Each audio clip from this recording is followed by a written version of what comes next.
Welcome to Samba Samba. Enjoy the video. You start by confirming prerequisites: new game plus access, or the required DLC, plus the stat floor for Arcane and Soul Strength.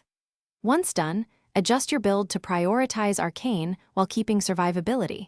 You need both to trigger Lineage events.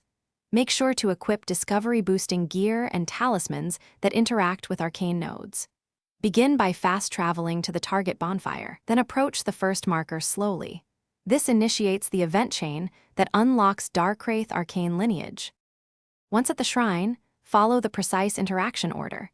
You must trigger nodes in sequence to alter lineage variables.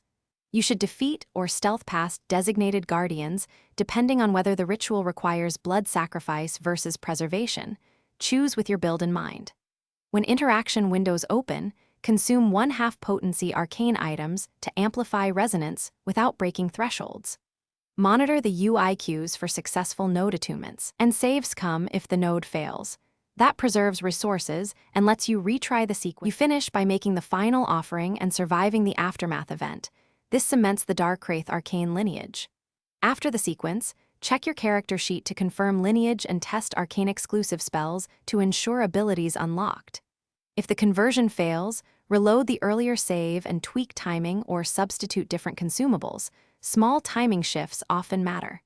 One key troubleshooting tip: if guardians respawn or the node misfires, reset the area and repeat interactions more slowly to avoid desync between cues and inputs. Thanks for watching. Consider subscribing if we helped you.